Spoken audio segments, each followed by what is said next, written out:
എല്ലാവർക്കും മലയാള മനോരമയുടെ ഹോർത്തൂസ് രണ്ടാം ദിവസത്തിലേക്ക് സ്വാഗതം. നമുക്ക് ഇന്ന് വിശിഷ്ടാതിഥിയായി ഇവിടെ ചർച്ചയ്ക്ക് എത്തിയിരിക്കുന്നത് നിങ്ങളാരെയും പരിചയപ്പെടുത്തേണ്ട കാര്യമില്ല. ബഹുമാന്യനായ ഗോവ ഗവർണർ ശ്രീ ശ്രീധരൻപിള്ള സാറാണ്. നമുക്ക് പല കാര്യങ്ങളും തിരിച്ചറിയാൻ നമ്മൾ ഒരുപാട് വൈകുന്നത് പോലെ തന്നെ തിരിച്ചറിയാൻ ഒട്ടേറെ വൈകിയ ഒരു സാഹിത്യകാരൻ കൂടിയാണ് നമ്മുടെ പ്രിയപ്പെട്ട ഗവർണർ. 244 പുസ്തകങ്ങൾ പ്രസിദ്ധീകരിച്ചു കഴിഞ്ഞു. എഴുത്തിൻ്റെ 50-ാം വാർഷികവും ആഘോഷിക്കുന്നു. കഴിഞ്ഞ ദിവസം അദ്ദേഹത്തിനെ കുറിച്ച് 60 പേർ എഴുതിയ ഒരു പുസ്തകവും പുറത്തിറങ്ങി, സവ്യസാചിയായ കർമ്മയോഗി. ഏറ്റവും അനുയോജ്യമായ ഒരു തലക്കെട്ടോടുകൂടി ഇറങ്ങിയ പുസ്തകമാണത്. നമുക്ക് നേരിട്ട് നമ്മുടെ വിഷയത്തിലേക്ക് കടക്കാം. ഇന്ത്യൻ ജനാധിപത്യത്തിൻ്റെ ഭാവി എന്നതാണ് നമ്മുടെ ചർച്ച. നമ്മൾ സമയം വളരെ നിർണായകമായതുകൊണ്ട് നമ്മൾ അധികം വലിച്ചു നീട്ടലുകളില്ലാതെ ചോദ്യങ്ങളിലേക്കും മറ്റും കിടക്കുന്നു. ആദ്യം തന്നെ നമുക്ക് കഴിഞ്ഞ ദിവസം ഹോർത്തൂസ് ഉദ്ഘാടന വേദിയിൽ നമ്മുടെ പ്രിയപ്പെട്ട മുഖ്യമന്ത്രി ശ്രീ പിണറായി വിജയൻ പറഞ്ഞ ഒരു കാര്യത്തിൽ ഊന്നിക്കൊണ്ട് നമുക്ക് ഒരു ചർച്ച ആരംഭിക്കാം. അതായത് ജനാധിപത്യ രാജ്യമായ ഇന്ത്യയിൽ ഇന്ന് പലരും തുറന്നു പറയാൻ മടിക്കുന്നുവെന്നും അത് സാഹിത്യകാരന്മാർ തന്നെ സംഘം ചേർന്ന് അതിന് ഒരു ബദൽ തീർക്കേണ്ട സമയമായെന്നും മുഖ്യമന്ത്രി പറഞ്ഞിട്ടുണ്ട്. ഇതേക്കുറിച്ച് അങ്ങയുടെ അഭിപ്രായം പറഞ്ഞുകൊണ്ട് നമുക്ക് ഈ വേദിയിലേക്ക് ഒരു ജനാധിപത്യത്തിൻ്റെ ഭാവി എന്നൊരു വിഷയത്തെ ഊന്നി നമുക്ക് സംസാരിക്കാം. മലയാള മനോരമ ഈ സംരംഭത്തെ നമ്മുടെ ജനാധിപത്യത്തെ ശക്തിപ്പെടുത്താനുള്ള ശ്രമത്തിൽ കേവലം സാഹിത്യത്തിൽ ഒതുങ്ങി നിൽക്കാതെ സമസ്ത മേഖലകളെയും ജനജീവിതവുമായി ബന്ധപ്പെട്ടതെല്ലാം ഒരേ സ്ഥലത്ത് വ്യത്യസ്ത വേദികളെ അവതരിപ്പിക്കുകയാണ്. അതുകൊണ്ട് ഞാൻ ഇതിനെ വിസ്മയമെന്ന് പറയുന്നു. ഈ ശ്രമവും ജനാധിപത്യത്തിൻ്റെ ഭാവി, വ്യത്യസ്ത അഭിപ്രായങ്ങൾ അത് അവതരിപ്പിക്കാനൊക്കെയുള്ള അവസരം നൽകുന്നത് ശുഭോദർക്കമായ ഒരു കാര്യമായി എനിക്ക് തോന്നുന്നു. എന്താണോ നമുക്കില്ലാത്തത്, to educate the masses, Nehruji പറഞ്ഞ 52-ലെ വാക്ക് ഞാൻ ഓർക്കുന്നു. To educate the masses. എഴുത്തുമാനം അറിയാത്തവരുടെ ഒരു നാട്ടിൽ അന്ന് 60% എഴുത്തുമാനം അറിയാത്തവരാണ്. വോട്ടവകാശം എങ്ങനെ വിനിയോഗിക്കും, എങ്ങനെ യജമാനന്മാരായി ജഡ്ജിമാരായി മാറും സാധാരണ ജനങ്ങൾ എന്ന് പറഞ്ഞു ചോദിച്ചപ്പോൾ അദ്ദേഹമാണെന്ന് എൻ്റെ ഓർമ്മ. To educate the mass by politicians and press. ആ രാഷ്ട്രീയ പഠിപ്പിക്കേണ്ട ആളുകൾ എത്രമാത്രം പഠിക്കുന്നു എന്നുള്ളതൊരു ചോദ്യചിഹ്നമാണ്. അങ്ങനെ പഠിപ്പിക്കാനുള്ള ശ്രമം നടക്കുന്നതുകൊണ്ട് ഞാൻ ഇതിനെ സ്വാഗതം ചെയ്യുകയാണ്. മുഖ്യമന്ത്രി പറഞ്ഞ കാര്യത്തെ സംബന്ധിച്ചിടത്തോളം അദ്ദേഹം ഒരു രാഷ്ട്രീയ പാർട്ടിയുടെ നേതാവ് കൂടിയാണ്. അദ്ദേഹത്തിന് അഭിപ്രായം പറയാനുള്ള സ്വാതന്ത്ര്യമുണ്ട്, അദ്ദേഹത്തിന് വിമർശിക്കാനുള്ള സ്വാതന്ത്ര്യമുണ്ട്. പക്ഷെ അദ്ദേഹം ഒരിക്കലും വസ്തുനിഷ്ഠമായി അതിനെ വിലയിരുത്താൻ അദ്ദേഹത്തിന് സാധിക്കുമോ എന്ന് അദ്ദേഹത്തിൻ്റെ ഹൃദയത്തിൽ കൈവച്ച് അദ്ദേഹം പറയട്ടെ. സ്റ്റാലിനിസത്തെ താത്വികമായി അംഗീകരിക്കുന്ന ലോകത്തിലെ ഒരേ ഒരു കമ്മ്യൂണിസ്റ്റ് പാർട്ടി CPM ആണ്. ഞാൻ അവരെ കുറ്റപ്പെടുത്താനല്ല. അതെങ്ങനെയായിരുന്നു സോൾസനും സൊക്കാറോവും എല്ലാം പാർട്ടിക്ക് വിധേയമാകണം, മറ്റൊന്നിനെ അംഗീകരിക്കില്ല എന്നുള്ളതാണ് അതിൻ്റെ പൊരുൾ. അതാണ് പുരോഗമന കലാസാഹിത്യ പ്രസ്ഥാനത്തിൻ്റെ കാലഘട്ടത്തിലും സഞ്ജയനൊക്കെ പോരാടിയ സ്ഥലമാണിത്. അതിൻ്റെ ബേസ് അതായിരുന്നു, എല്ലാം പാർട്ടിക്ക് വിധേയമാകണം. അതാണ് സംഭവിച്ചത്. അത് ഇന്നും കൊണ്ട് നടക്കുന്ന ഒരാളായതുകൊണ്ട് അദ്ദേഹം പഴയ പല്ലവി പറയുന്നതിനപ്പുറം ഒന്നുമില്ല. അങ്ങനെയാണ് അദ്ദേഹത്തോട് ഒരു ചോദ്യം ഞാൻ ചോദിക്കുന്നു. ഇന്ത്യയിലെ നമ്മുടെ കേന്ദ്ര സാഹിത്യ അക്കാദമി എലക്റ്റഡ് ബോഡിയാണ്. ഇന്നത്തെ ഭരണകൂടത്തിന് ഭൂരിപക്ഷം ഇല്ലാത്തൊരു എലക്റ്റഡ് ബോഡിയാണ്. കേരളത്തിൽ കേരള സാഹിത്യ അക്കാദമി നോമിനേറ്റഡ് ബോഡിയാണ്. ആ നോമിനേറ്റഡ് ബോഡിയിൽ എന്ത് സംഭവിക്കുന്നു എന്ന് അദ്ദേഹം ആത്മപരിശോധന നടത്തിയിട്ട് അദ്ദേഹത്തിൻ്റെ തത്വശാസ്ത്രത്തോട് താല്പര്യമില്ലാത്തവർ അവർക്ക് ഉൾക്കൊള്ളാൻ സാധിക്കുന്നുണ്ടോ? ഇപ്പം ഉദാഹരണത്തിന് ഞാൻ ആരുടെയും കാര്യം പറയുന്നില്ല, ഒരുപാട് ആളുകൾ ഇപ്പം ഞാനൊക്കെ വ്യത്യസ്ത രാഷ്ട്രീയക്കാരാണ്. ഞങ്ങൾക്ക് വല്ല ആ പടി കടക്കാൻ സാധിക്കുമോ? എത്ര ആളുകൾ അംഗീകരിച്ചാലും ഇവിടെ അംഗീകരിക്കുമോ? അവിടെയാണ് അദ്ദേഹം പറഞ്ഞതിൻ്റെ പൊള്ളത്തരം എന്ന് അദ്ദേഹത്തെ ഓർമ്മപ്പെടുത്തുന്നു. ഇത് തന്നെയാണ് നമ്മുടെ ഒരു ചോദ്യം. പ്രത്യേകിച്ച് അങ്ങ് ഈ പറഞ്ഞു നിർത്തിയ ഒരു കാര്യത്തിൽ നിന്ന് തുടങ്ങുകയാണെന്നുണ്ടെങ്കിൽ, എതിർ ശബ്ദങ്ങൾ കേൾക്കുമ്പോഴാണല്ലോ നമുക്ക് ജനാധിപത്യത്തിൻ്റെ യഥാർത്ഥ സൗകുമാര്യം അതിൽ വരുന്നത്. ഇപ്പോൾ പാർലമെൻറ്റിലെ പല ചർച്ചകളിലും പ്രതിപക്ഷത്തിൻ്റെ ശബ്ദം അടിച്ചമർത്തുകയാണെന്നും അല്ലെങ്കിൽ രേഖകളിൽ നിന്ന് അത് നീക്കം ചെയ്യുന്ന ഒക്കെ ഒരു സാഹചര്യം ഉരുത്തിരിഞ്ഞു വന്നിട്ടുണ്ട്. അപ്പോൾ അതും അങ്ങ് ഈ പറയുന്നതും തമ്മിലൊരു ഒരു പൊരുത്തക്കേടുണ്ടോ? അതോ രണ്ടും രണ്ട് തലത്തിൽ ചേർന്ന് ഒന്ന് സംസ്ഥാനത്തും ഒന്ന് കേന്ദ്രത്തിലും രണ്ട് രീതിയിൽ ഒരേപോലെ പോകുന്നതാണ്. നമ്മുടെ പാർലമെന്ററി നടപടിക്രമങ്ങളിലെ പാളിച്ചകളുണ്ടോ ഇല്ലയോ എന്നുള്ളത് അതും രാഷ്ട്രീയ കാഴ്ചപ്പാടിൽ കാണുന്നതാണ്. അപ്പോൾ അതിനെ സംബന്ധിച്ചിടത്തോളം ആത്യന്തികമായി സ്പീക്കർ ഈ സുപ്രീം. അപ്പോൾ അവിടെ നടപടിക്രമം നടക്കുന്നു, അതിൻ്റെ അടിസ്ഥാനത്തിൽ വിമർശിക്കാം. പക്ഷെ അതിനെ ഒരു ആധികാരിക പ്രാമാണികമായി എടുക്കാൻ പാടില്ല എന്നുള്ള അഭിപ്രായക്കാരാണ് ഞാൻ. പിന്നെ താങ്കൾ ആ ചോദ്യത്തെ പറ്റി വിശദമായിട്ട് എനിക്ക് പറയാനുണ്ട്, സമയത്തിൻ്റെ പരിമിതി കൊണ്ടാണ്. അല്ല, അത് പറയാം, അത് ഉറപ്പായിട്ട് പറയാം. അഭിപ്രായങ്ങൾ തുറന്ന് പറയാം, ഉറപ്പായിട്ട് പറയാം. തുറന്ന് പറയാമെങ്കിൽ ആ ആളുകളോട് ഞാൻ ചോദിക്കാൻ ഒറ്റ ചോദ്യം ഞാൻ ചോദിക്കാം. നിങ്ങൾ ഇന്നിവിടെ വരുന്ന മന്ത്രിയുടെ ഉപമുഖ്യമന്ത്രി വരുന്നുണ്ട്. ഏറാച്ചെഴിയൻ എന്ന് പറഞ്ഞ ഒരാൾ DMKയുടെ സ്ഥാപകന്മാരായ 2 സഹോദരന്മാരിൽ ഒരാളാണ്. MP ആയിരുന്ന എന്നും വഹിച്ച ആളാണ്. 88ാമത്തെ വയസ്സിൽ ഏറാച്ചെഴിയൻ ആരോഗ്യം അനുവദിക്കാത്തതും ഒരു പുസ്തകം തേടി ലോകമെമ്പാടും സഞ്ചരിച്ച് ഷാ കമ്മീഷൻ റിപ്പോർട്ട് റീമേക്കിംഗ് എന്നും പറഞ്ഞ പുസ്തകം പബ്ലിഷ് ചെയ്തു. 89ാമത്തെ വയസ്സിൽ, അദ്ദേഹം മരിച്ചിട്ട് 2 കൊല്ലമായി. ഈ രാജ്യത്തുള്ള നിയമപ്രകാരം പബ്ലിക് ഡോക്യുമെൻ്റ് ആകുന്ന ഏത് രേഖയും പാർലമെൻറ്റ് മേശപ്പുറത്ത് വെച്ചാൽ ഏത് കമ്മീഷൻ റിപ്പോർട്ടും അക്സെപ്റ്റ് ചെയ്തു എന്നാണ്. അക്സെപ്റ്റ് ചെയ്യുന്ന നിമിഷം മുതൽ ഏത് പൗരനും അത് പിന്നെ അതിൻ്റെ കോപ്പി അതിലേക്ക് ആക്സസ് ഉണ്ട്, റൈറ്റാണ്. റൈറ്റ് ടു ഇൻഫർമേഷൻ വന്നോടെ അത് ഫണ്ടമെൻ്റൽ റൈറ്റ് ആണ്. ഞാൻ ഒറ്റ ചോദ്യം ചോദിക്കുന്നു. ഏറാച്ചെഴിയൻ എന്ന് പറഞ്ഞ മനുഷ്യൻ DMKയുടെ നേതാവായിരുന്നു, പിന്നെ ജനതാ പാർട്ടി നേതാവായി. 2010 വീക്കിൻ്റെ കോപ്പി എൻ്റെ കൈവശമുണ്ട്. പ്രധാനപ്പെട്ട പത്രങ്ങളെല്ലാം പറഞ്ഞു ഷാ കമ്മീഷൻ റിപ്പോർട്ടിൻ്റെ എല്ലാ കോപ്പികളും നശിപ്പിച്ചു, കത്തിച്ചു കളഞ്ഞു, കിട്ടാനില്ല. ഇത് ചെയ്ത ആളുകളാണല്ലോ ഇപ്പോൾ താങ്കൾ ഈ പറഞ്ഞ ചോദ്യം പാർലമെന്റിൽ ഉന്നയിക്കുന്നത്.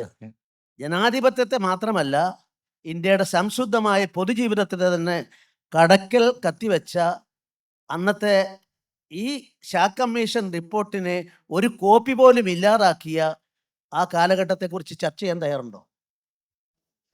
ഇന്ത്യൻ സമൂഹം വളരെ പെട്ടെന്നൊരു അരാഷ്ട്രീയവൽക്കരിക്കപ്പെടുകയാണെന്നുള്ളൊരു തോന്നലുണ്ടോ? അങ്ങനൊരു സൂചനകളുണ്ടോ? പെട്ടെന്ന് രാഷ്ട്രീയത്തിൽ നിന്ന് പുതുതലമുറ വളരെ അകന്നു പോകുന്നു, അല്ലെങ്കിൽ അത് തലമുറയെ പിടിച്ചു നിർത്താൻ നമ്മുടെ രാഷ്ട്രീയ നേതൃത്വത്തിന് കഴിയുന്നില്ല.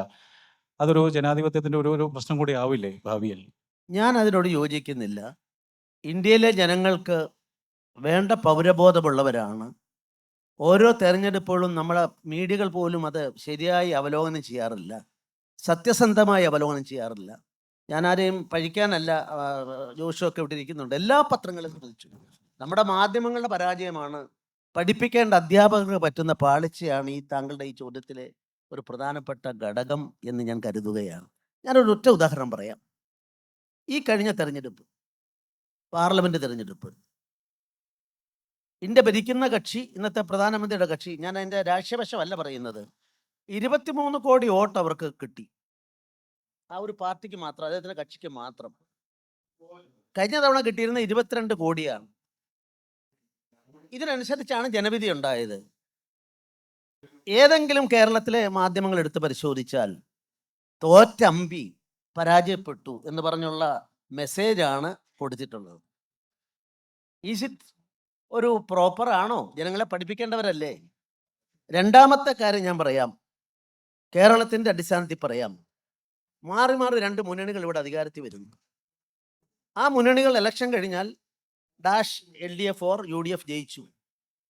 നമ്മൾ എപ്പോഴെങ്കിലും ഒരവസരത്തിൽ പറഞ്ഞിട്ടുണ്ടോ ഇതാ അതിലെ ഒന്നാമത്തെ കക്ഷിയായ CPM-ന് 71 കിട്ടിയില്ല, ജനവിധിയല്ല?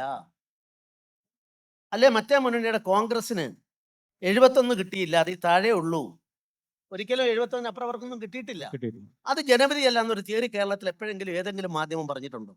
ഇല്ല. ഇവിടെ തെരഞ്ഞെടുപ്പിന് മുമ്പ് തന്നെ 3 കക്ഷികൾ NDAയുടെ ഭാഗമായി മത്സരിച്ചു. അവർക്ക് 294 സീറ്റ് കിട്ടി. നമ്മുടെ എല്ലാ തലവാചകവും അതിലെ വാർത്തകളും വായിച്ചാൽ 240 കിട്ടിയുള്ളൂ. അതുകൊണ്ട് ഇന്നത്തെ പ്രധാനമന്ത്രിക്ക് ഭൂരിപക്ഷം ജനവിധി ഇല്ല എന്ന് പറയുമ്പം, ഞാൻ പറഞ്ഞ 23 കോടി വോട്ട് കിട്ടിയ സന്ദർഭം കൂടി കണക്കിലെടുത്ത് ചിലയിടത്ത് പാലിച്ചോട്ടാട്ടോ വല്ലാത്തമ്മ നിങ്ങൾക്ക് പറയാം. What message you had given to the people? Okay. ഇവിടെയാണ് നമ്മുടെ പരാജയം. നിഷ്പക്ഷത എവിടെയാണ്, സത്യസന്ധത എവിടെയാണ്, വസ്തുനിഷ്ഠത എവിടെയാണ് എന്നുള്ളതാണ് പ്രസക്തമായ ഒരു പ്രശ്നമെന്ന് എനിക്ക് തോന്നുന്നു.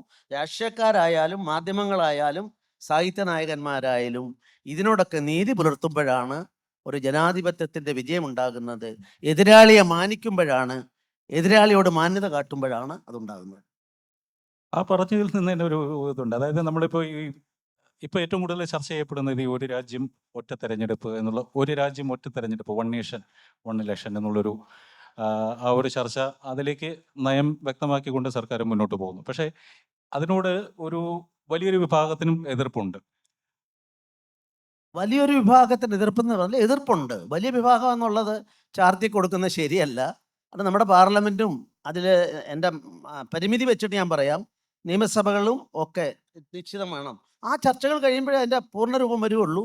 അതിനു വേണ്ടിയിട്ട് സർക്കാരും അതിനെ കണക്കിലെടുക്കാൻ വേണ്ടിയുള്ള നടപടികളാണ് തുടങ്ങിയിട്ടുള്ളത്. മറ്റത് അഭിപ്രായമാണ്, ആർക്കും അഭിപ്രായം പറയാം.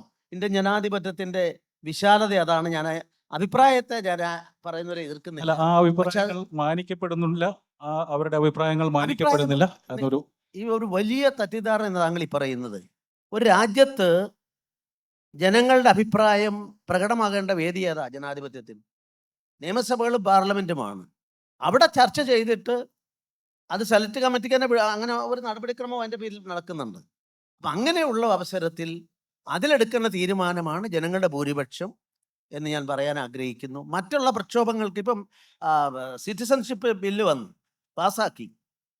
പാസ്സാക്കിയ അവസരത്തിൽ അത് നടപ്പിലുമാക്കി. ആർക്കെന്തെങ്കിലും തകരാറ് സംഭവിച്ചു? ആരെങ്കിലും പറഞ്ഞിട്ടുണ്ടോ? ഇപ്പം അതിനു മുമ്പ് കോലാഹലവും ആളുകൾ മരിക്കുകയും പ്രക്ഷോഭങ്ങളും എല്ലാം ഉണ്ടാവും. ഇതൊരു ജനാധിപത്യത്തെ പ്രതിഭാസമാണ്. സത്യം മനസ്സിലാകുമ്പോൾ ജനങ്ങൾ അതിനെ വകതിരിവോടെ നോക്കിക്കാണും. അവരുടെ നിഷ്പക്ഷതയിലും അവരുടെ നിരീക്ഷണ പരമായ കഴിവിലും ഞാൻ അഭിമാനിക്കുന്നയാളാണ്. ഇത് തന്നെയാണോ ഈ ജനസംഖ്യാ അടിസ്ഥാനത്തിലുള്ള നമ്മുടെ മണ്ഡല പുനർനിർണയം ആ ഒരു ഘട്ടത്തിലേക്ക് കിടക്കുമ്പോൾ കേരളം ഉൾപ്പെടെ അതിനെ എതിർക്കുന്നുണ്ട്? ഞാനൊരു ഗവർണർ ആയതുകൊണ്ട് ഈ വിവാദങ്ങളിലേക്ക് ഒന്നും പോകാൻ ആഗ്രഹിക്കുന്നില്ല. പോകുന്നത് ശരിയല്ല. ഞാൻ പിന്നെ ഇത് എൻ്റെ നെഞ്ചിലേറ്റിയ പ്രത്യയശാസ്ത്രത്തോട് ബന്ധപ്പെട്ട പഴയ അടിസ്ഥാന കാര്യമായതുകൊണ്ട് ഞാൻ പറഞ്ഞതാണ്. കാലിക പ്രശ്നങ്ങൾ ഗവർണർ ചർച്ച ചെയ്യാൻ പാടില്ല. ഇതൊക്കെ ഈ ഭരണഘടനയുടെ ഒരു പ്രധാനപ്പെട്ട അന്തസ്സത്ത, നമ്മുടെ മതനിരപേക്ഷതയും അതിൽ സോഷ്യലിസവും, ഈ രണ്ട് വാക്കുകൾ കൂട്ടിച്ചേർത്തതിനെതിരെ ഒരു ഗവർണർ ഉൾപ്പെടെ സുപ്രീം കോടതിയെ പോയിരിക്കുന്നു. എനിക്ക് നിങ്ങൾ 5 ചോദ്യങ്ങളാണ് എന്നോട് ചോദിക്കുമെന്ന് പറഞ്ഞു. നമുക്ക് സമയമുണ്ട്. സമയം ഉണ്ടെങ്കിൽ കുഴപ്പമില്ല, സമയമുണ്ടെങ്കിൽ കുഴപ്പമില്ല. അതിനെ സംബന്ധിച്ചിടത്തോളം ഒരു വ്യക്തി കൊടുത്ത കേസാണ്. ആ വ്യക്തിയെപ്പറ്റി ഞാൻ കൂടുതലൊന്നും പറയുന്നില്ല. അദ്ദേഹത്തിന് ഒരുപാട് സ്വപ്നങ്ങൾ അധികാരത്തിലുണ്ടായിരുന്നു. അടിയന്തരാവസ്ഥയിൽ പോലും ഹീറോയിസം നടത്തിയ ഞാൻ മാനിക്കുന്ന ആളാണ്. അദ്ദേഹം കേസ് കൊടുക്കുന്നു, വ്യവഹാരം നടത്തുന്നു. അതൊന്നും ഔപചാരികമായി BJPയുടേതല്ല എന്ന് ബന്ധപ്പെട്ടവർ പറഞ്ഞിട്ടുണ്ട്. അതുകൊണ്ട് ആർക്കും കേസ് കൊടുക്കാം. Public interest litigation is a part of our constitution life now. So don't want to comment. അല്ല, അദ്ദേഹം ഒരു ഗവർണർ കൂടിയാണ്. അദ്ദേഹം ഒരു ഗവർണർ കൂടിയാണ്. തമിഴ്നാട് ഗവർണർ TNV കേസ് കൊടുത്തിരിക്കുന്നത്. നമ്മുടെ അദ്ദേഹത്തിന് അവിടുത്തെ ഡെപ്യൂട്ടി ചീഫ് മിനിസ്റ്റർ വരുന്നുണ്ട്, അദ്ദേഹത്തോട് ചോദിക്കാൻ നമുക്ക്. തീർച്ചയായിട്ടും ഞാൻ നമ്മൾ ചോദിക്കാൻ വെച്ചിരുന്ന ഒരു 5 ചോദ്യങ്ങളിൽ കൂടുതൽ കഴിഞ്ഞു.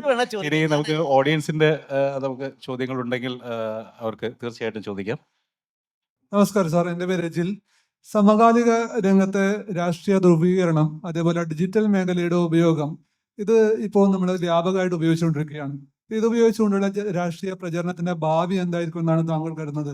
ഞാനിത് ചോദിക്കാൻ കാരണം, ഇന്ന് നമ്മൾ സമത്വം എന്നുള്ളത് സാധാരണ പൗരന് എപ്പോഴും പ്രസംഗങ്ങൾ മാത്രം ഒതുങ്ങുകയാണ്. നമ്മളെപ്പോഴും എന്താ പറയുക, അധികാരമുള്ള ആളുകൾ പറയുന്ന കേൾക്കുകയാണ്. ഇപ്പൊ നമ്മൾ എന്ത് തീരുമാനം നടപ്പിലാക്കുമ്പോൾ അതൊരു അടിച്ചേൽപ്പിച്ച് പോലെ നടപ്പിലാക്കുമ്പോൾ അത് ജനങ്ങളുടെ ഒരു അഭിപ്രായം അറിഞ്ഞുകൊണ്ട് നടപ്പിലാക്കുന്നതല്ല കൂടുതൽ കുറച്ചും കൂടി ചേരുക. ജനങ്ങളുടെ ഒരു വോട്ടെടുപ്പ്, ഇപ്പൊ നമ്മൾ ഡിജിറ്റൽ രംഗത്തൊക്കെ ഗൂഗിൾ പോളെല്ലാം ഉണ്ടല്ലോ, അതുപോലെ ജനങ്ങളുടെ ഒരു പോൾ മൈൻഡ് മനസ്സിലാക്കിക്കൊണ്ട് ചെയ്യുന്നതായിരിക്കൂലേ ഒരു നേതാക്കൾ മാത്രം സംയുക്തമായി തീരുമാനിക്കുന്നതിൽ നല്ലത്?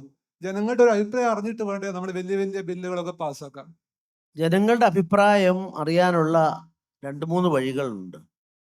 ഒന്ന്, ജനങ്ങൾ മാൻഡേറ്റ് നില സർക്കാർ അവരുടെ മാനിഫെസ്റ്റോയിൽ പറയുന്ന കാര്യങ്ങൾ നടപ്പാക്കാനുള്ള ബാധ്യത അവർക്കുണ്ട്. അതിന് ശക്തമായ എതിർപ്പുണ്ടായാൽ അത് പുനഃപരിശോധിക്കാവുന്നതുമാണ്. അത് ശക്തമായ എതിർപ്പുണ്ടാകേണ്ടത് മീഡിയകളിൽ നിന്ന്, ജനാധിപത്യ സംവിധാനത്തിൻ്റെ മറ്റ് ഓർഗൻസിൽ നിന്ന്, കോടതിയിൽ നിന്ന്, ഇതെല്ലാം ഉണ്ടാകുമ്പോഴാണ് വാസ്തവത്തിൽ സംഭവിക്കുക. അത് അതിനുള്ള മാനദണ്ഡം തിരഞ്ഞെടുക്കപ്പെട്ട സർക്കാർ അവതരിപ്പിക്കുന്നു, എതിർക്കേണ്ടവരെ എതിർക്കുന്നു, അങ്ങനെയാണ്. അപ്പം ഇത് ഒരു നോംസ് ഇപ്പോഴെന്താ ഇതിനെല്ലാം തെരുവിൽ തീരുമാനിക്കണമെന്ന് വരുന്ന സാഹചര്യത്തോട് യോജിക്കാൻ നിർവാഹമില്ല. വിഷമമുണ്ടെങ്കിൽ പറയാം.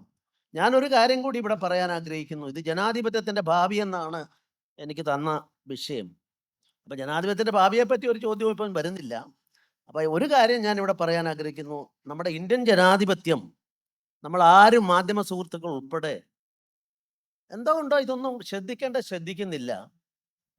ഇൻഫർമേഷൻ ഓട്ടോക്രസി എന്ന് പറയുന്ന ഒന്ന് 7 പതിറ്റാണ്ടുകളായി ലോകത്തെ ജനാധിപത്യ സംവിധാനത്തിൻ്റെ ഏറ്റവും വലിയ ഭീഷണിയാണ്.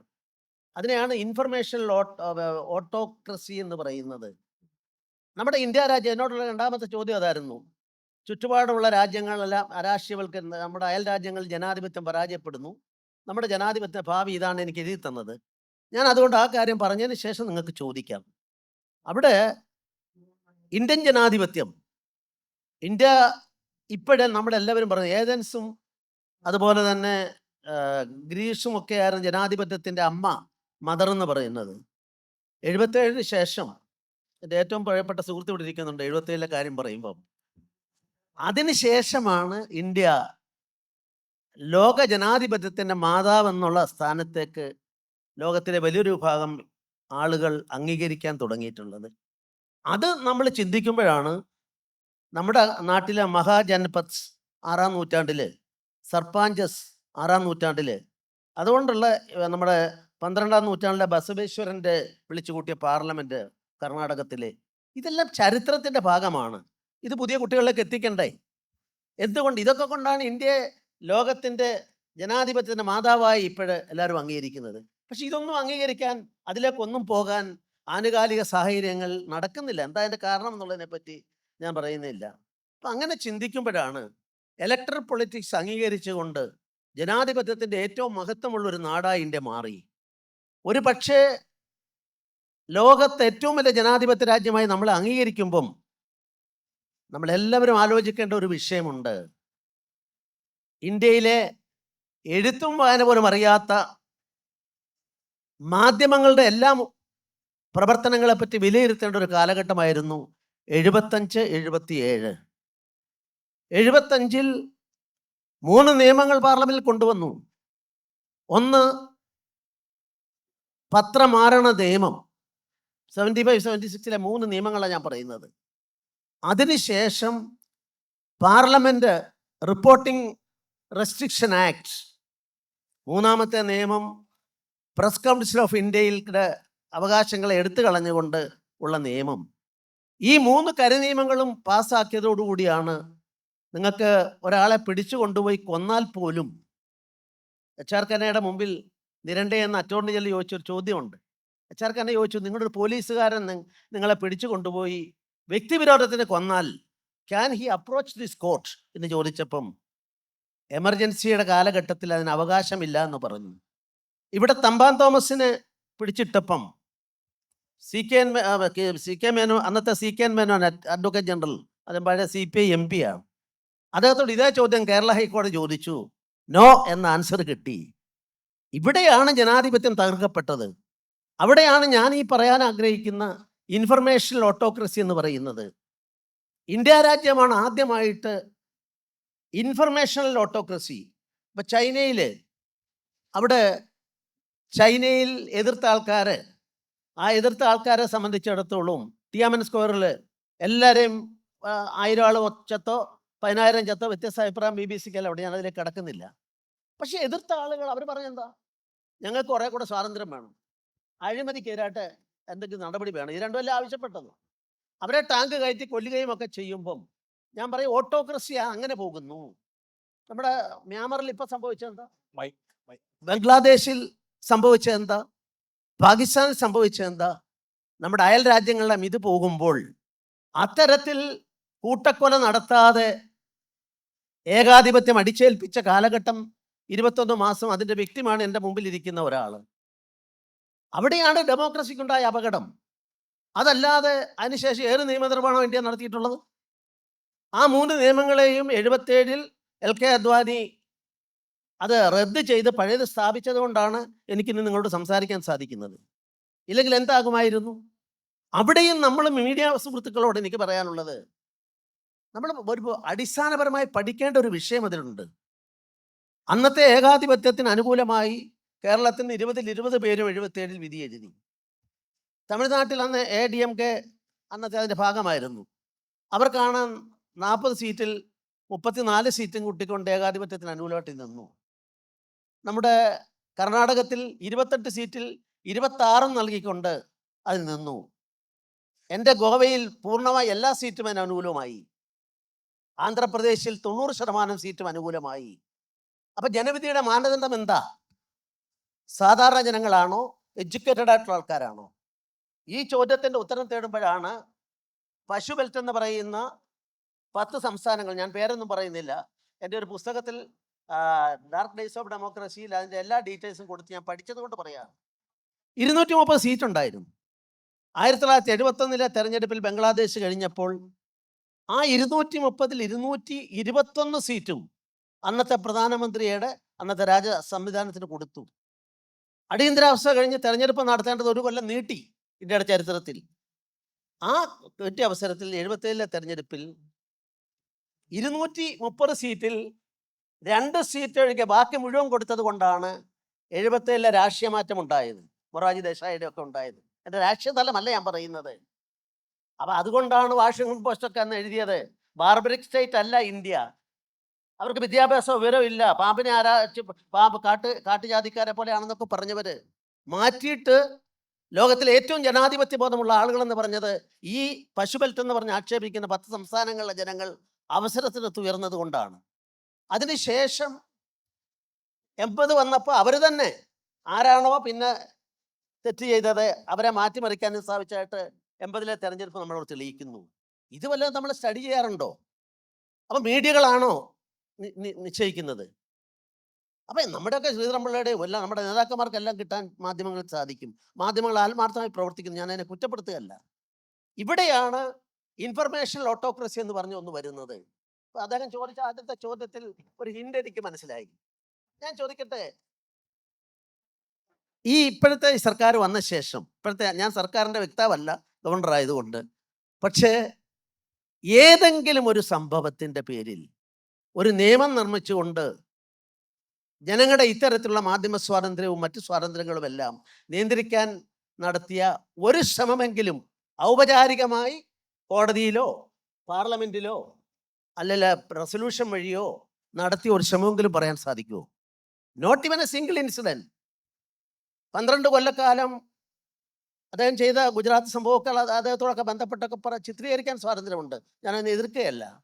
മരണത്തിൻ്റെ വ്യാപാരി, വംശഹത്യക്കാരൻ, ഏറ്റവും ക്രൂരൻ എന്ന് പറഞ്ഞ് കേരളത്തിൽ ഇവിടെ വന്നപ്പോൾ, അദ്ദേഹം മുഖ്യമന്ത്രിയായിട്ട് വന്നപ്പം പ്രതിപക്ഷ നേതാവും അതുപോലെ തന്നെ അന്നത്തെ മുഖ്യമന്ത്രി 2 പേരും ബഹിഷ്കരിച്ചു ശിവഗിരിയിലെ. പക്ഷെ മാൻഡേറ്റ് എന്തായിരുന്നു ജനങ്ങളുടേത്? സുപ്രീം കോടതി വരെ നേരിട്ട് അന്വേഷിച്ചിട്ട് വിധി പറഞ്ഞു. ഞാൻ ഒറ്റ ചോദ്യം കൂടെ ചോദിക്കാം. ആ ഒരു സംഭവത്തിൻ്റെ പേരിൽ ഒരു പ്രാഥമികമായ FIR കോടതിയെ കൊടുക്കാൻ പോലുമുള്ള മെറ്റീരിയൽ ഇല്ലാതെ, ഒരു FIR പോലും ഇല്ലാത്ത ഒരാളിനെ സംബന്ധിച്ചാണ് ഇത് പറയുന്നത്. അതുകൊണ്ടാണ് ഞാൻ പറഞ്ഞത്, നിങ്ങൾക്ക് പറയാൻ സ്വാതന്ത്ര്യമുണ്ട്, നമുക്കെല്ലാം ഉണ്ട് സ്വാതന്ത്ര്യം. ജനങ്ങൾ അവരുടെ അവസരത്തൊത്ത് ഉയരും. അതുകൊണ്ടാണ് അത്തരത്തിലുള്ള സംഭവങ്ങളെല്ലാം ഉള്ളത്. ജനാധിപത്യത്തിൻ്റെ വിശാലമായ കാഴ്ചപ്പാടിൽ ജനാധിപത്യം ഒരു ജീവിത രീതിയാണ്. ആ ജീവിത രീതി സ്വീകരിക്കാൻ ഹയർ എഡ്യൂക്കേഷൻ, അക്കാദമിക യോഗ്യതയൊന്നും അല്ല വേണ്ടത്. അതിനപ്പുറത്ത് സാധാരണക്കാരായ ജനങ്ങളാണ്. ഇന്ത്യയിലെ സാധാരണക്കാരായ ജനങ്ങൾക്ക് അതിനവസരത്തൊത്ത് ഉയരാൻ സാധിക്കുമെന്ന് തെളിയിച്ചത് കൊണ്ടാണ് ഞാൻ പറയുന്നു, ഇന്ത്യൻ ജനാധിപത്യം സുരക്ഷിതമാണ്. ഇന്ത്യൻ ജനാധിപത്യത്തിൻ്റെ കാവൽക്കാരായ ജനങ്ങൾ അവർ വിജിലൻ്റാണ് എന്നുള്ള എൻ്റെ വിനീതമായ അഭിപ്രായം ഞാൻ നിങ്ങളുടെ മുമ്പാകെ വയ്ക്കുന്നു. വിദ്യാധിഷ്ഠിത ഏകാധിപത്യം, സ്വേച്ഛാധിപത്യം അതുണ്ടായ ഇടുത്തി പോലെ നിബന്ധിച്ച ഒരു നാടാണ്. അതിൽ നിന്നാണ് നമ്മൾ പാഠം പഠിക്കേണ്ടത്. തീർച്ചയായിട്ടും. ഇനി ആരെങ്കിലും, നമുക്കൊരു 4 മിനിറ്റും കൂടെ അവശേഷിക്കുന്നു. ചോദിച്ചോളൂ. ഒരു രാജ്യം ഒരു തെരഞ്ഞെടുപ്പ് എന്നതിനെക്കുറിച്ച് ഇവിടെ പരാമർശം ഉണ്ടായി. അതായത് അതനുസരിച്ച് ഈ കൊല്ലത്തിൽ 5-6 കൊല്ലം കൂടുമ്പോൾ മാത്രമേ ഇവിടെ തെരഞ്ഞെടുപ്പ് ഉണ്ടാവുള്ളൂ, ഒരിക്കൽ മാത്രം. അപ്പോൾ നമ്മുടെ രാഷ്ട്രീയക്കാരും ഭരണാധികാരികളൊക്കെ പേടിക്കാറുള്ളത് ഇടയ്ക്കിടയ്ക്ക് തെരഞ്ഞെടുപ്പ് കേന്ദ്രത്തിലായാലും സംസ്ഥാനങ്ങളിലായാലും തെരഞ്ഞെടുപ്പ് നടക്കും, അപ്പോൾ ജനങ്ങൾ അംഗീകരിക്കേണ്ടി വരും എന്നുള്ള പേടി കൊണ്ടാണ്. ഇപ്പോൾ 5 കൊല്ലത്തേക്കോ 6 കൊല്ലത്തേക്കോ ക്ലീൻ ചിറ്റ് കൊടുത്തു കഴിഞ്ഞാൽ അത് ഭരണാധികാരികളെ കൂടുതൽ അഹങ്കാരികളും ധിക്കാരികളൊക്കെ മാറ്റാൻ സാധ്യതയില്ലേ? അത് നമ്മുടെ ജനാധിപത്യത്തിന് ഗുണം ചെയ്യുമോ എന്നുള്ളത്. ഭരണഘടനാ നിർമ്മാണ സഭ വിശദമായി ചർച്ച ചെയ്ത ഒരു വിഷയമാണ്. എത്ര കൊല്ലത്തിലാണ് മാൻഡേറ്റ് വേണ്ടതെന്നുള്ളത് 5 കൊല്ലം തീരുമാനിച്ചു. അതുകൊണ്ട് 5 കൊല്ലം മാനദണ്ഡമായി സ്വീകരിച്ച നാട്ടിൽ 1957 ജനങ്ങൾ തിരഞ്ഞെടുത്ത ഒരു സർക്കാർ ഉണ്ടായിരുന്നു. ആ സർക്കാരിനെ കേരളത്തിലാണ് ആദ്യമായിട്ട് പിരിച്ചുവിട്ടത്. നരേന്ദ്രമോദി അദ്ദേഹം ഒരിക്കൽ പോലും അങ്ങനെ ചെയ്ത്, എൻ്റെ സബ്ജക്റ്റ് കറക്ഷനാണ് ജോഷുവ, എനിക്ക് ഓർമ്മയെന്ന് പറയുന്നതാണ്, ഒരിക്കൽ പോലും പിരിച്ചുവിട്ടിട്ടില്ല.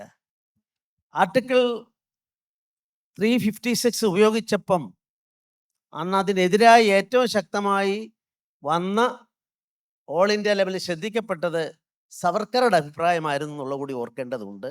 അപ്പോൾ അഭിപ്രായങ്ങൾ ഇടയ്ക്കിടയ്ക്ക് പലർക്കും പറയാം, ജനങ്ങളെ സംഘടിപ്പിക്കാം.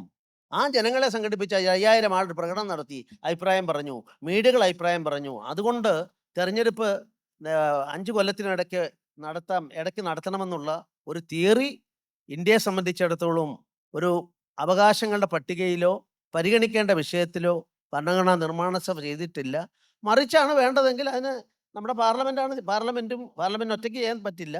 നിയമസഭകളുടെ നിശ്ചിത ഇതും കൂടെ വേണ്ടി വരും. അത് ചെയ്യണം. ഇതെല്ലാം ചെയ്തു വന്നാലും അൾട്ടിമേറ്റ്ലി സുപ്രീം കോടതി പോകുമ്പം ജഡ്ജസിൻ്റെ കേസിൽ വന്നതുപോലെ, ജഡ്ജസ് അപ്പോയിൻമെൻറ്റ് കേസിൽ വന്നതുപോലെ എല്ലാ നിയമസഭകളും പാസ്സാക്കി, എല്ലാ പാർട്ടികളും ഒത്തൊരുമിച്ച് പാസ്സാക്കി. അവിടെ വന്നപ്പോൾ അവർ പറഞ്ഞൊരു ടേം കൺകറൻസ് എന്ന് പറഞ്ഞാൽ അത് കൺസൾട്ടേഷൻ അല്ല, കൺകറൻസ് എന്ന് പറഞ്ഞാൽ അംഗീകാരമാണ്. അതുകൊണ്ട് ചീഫ് ജസ്റ്റിസിൻ്റെ അംഗീകാരം വേണമെന്ന് പറഞ്ഞ് വീണ്ടും പഴയ സമ്പ്രദായത്തിലേക്ക് പോയ നമ്മുടെ ജുഡീഷ്യൽ സിസ്റ്റവും ഉള്ളൊരു നാടാണ്. ഇപ്പോൾ 2-3 വേദികളുണ്ട്. താങ്കൾ നന്നായിട്ട് എഴുതുന്ന ആളാണ്. ഇതെല്ലാം ചേർത്തിട്ട് ഒന്ന് എഴുതി അയക്കുന്നതാണ് നന്നായിരിക്കും. അവസാന ചോദ്യം. സാറ് പറഞ്ഞല്ലോ, അതായത് ജനാധിപത്യത്തിൻ്റെ ഭാവി. എനിക്കൊരു ക്വസ്റ്റ്യൻ ചോദിക്കാനുള്ളത് 2 സംഭവമായിട്ട് ബന്ധപ്പെട്ടിട്ടാണ്. നമ്മളെ C&AG റിപ്പോർട്ടുകൾ, അതായത് കാലാകാലങ്ങളിലായിട്ട് പഴയ മുൻ വർഷങ്ങളിൽ 15-16 C&AG റിപ്പോർട്ടുകൾ ഏവറേജ് വന്ന സ്ഥാനത്ത് ഇപ്പോൾ വരുന്നത് 4-5 റിപ്പോർട്ടുകളാണ് C&AGൻ്റെ വരുന്നത്. C&AG ഒരു ഭരണഘടനാ സ്ഥാപനമാണ്. അപ്പോൾ അതിൽ റിപ്പോർട്ട് വരുന്നില്ല എന്ന് പറഞ്ഞു കഴിഞ്ഞാൽ അതും നമ്മുടെ ജനാധിപത്യത്തിന് ഒരു ചോദ്യം ചെയ്യലാണ്. പിന്നെ ഒരു കാര്യം കൂടി, SEBI, securities and exchange board of India എന്ന് പറയുന്ന റെഗുലേറ്ററി ഏജൻസി, ഈ റെഗുലേറ്ററി ഏജൻസിക്കെതിരെ ഹിൻഡൻബർഗ് എന്ന് പറയുന്ന ഒരു ഏജൻസി ആരോപണം ഉന്നയിച്ചിട്ട് മാധവി പുരിബുച്ച് എന്ന് പറയുന്ന അതിൻ്റെ ചെയർമാനോട് പബ്ലിക് അക്കൗണ്ട്സ് കമ്മിറ്റിക്ക് മുന്നേ ഹാജരാവാൻ പറഞ്ഞിട്ടും അവർ ഹാജരായില്ല. കഴിഞ്ഞ ദിവസം വിളിച്ചിട്ട് അവർ പോയില്ല.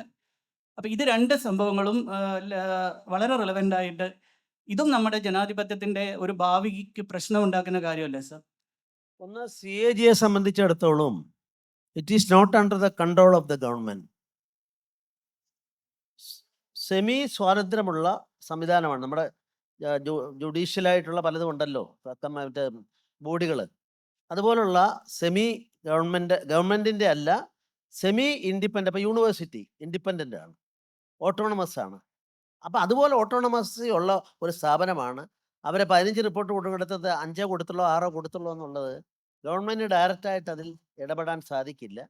സ്വാഭാവികമായിട്ടും അതിൽ എന്താ സംഭവിച്ചതെന്നുള്ള ഡീറ്റെയിൽസും എനിക്കറിയില്ല.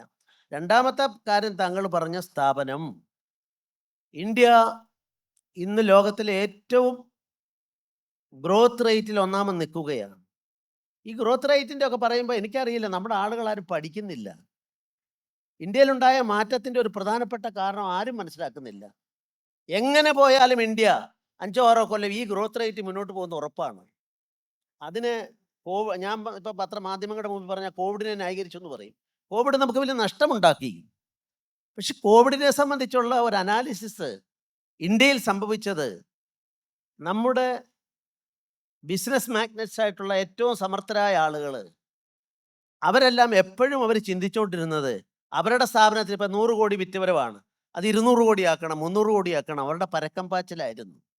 കോവിഡിൻ്റെ കാലഘട്ടത്തിൽ 2 മാസക്കാലം വീടിൻ്റെ അകത്ത് പൂട്ടിയിട്ട അവസ്ഥ വന്നപ്പോൾ അവർ ചിന്തിച്ചു. അവർ അങ്ങനെ ചിന്തിച്ചത് കൊണ്ട് അതിൻ്റെ ബിസിനസ് മേഖലയിൽ, ഒരു പ്രത്യേക മേഖലയാണെങ്കിൽ ഇന്ന് പല മേഖലകളിലേക്കായി വ്യാപിച്ചുകൊണ്ട് ഇന്ത്യയുടെ ഗ്രോത്ത് റേറ്റിലെ അത്ഭുതകരമായ ഉയർച്ച ഉണ്ടാകുന്നു. രണ്ടാമത്തെ കാര്യം, ചൈനയാണ് ആ ഗ്രോത്ത് റേറ്റിൽ താഴോട്ട് വേണ്ടത്ര വരാൻ സാധിക്കാത്തത്. ചൈന ഞാൻ കുറച്ച് കാണുകയല്ല, ചൈന തന്നെയാണ് സാമ്പത്തിക രംഗത്തെ ലോകത്തിലെ 2ാമത്തെ ശക്തിയായി നിൽക്കുന്നത്. പക്ഷേ ഇൻവെസ്റ്റ്മെൻറ്റിന് പോകുന്ന ആളുകൾക്ക് അവരുടെ പണം ഏത് രാജ്യത്ത് ഇൻവെസ്റ്റ് ചെയ്യുന്നോ അവിടെ what is A safety and security.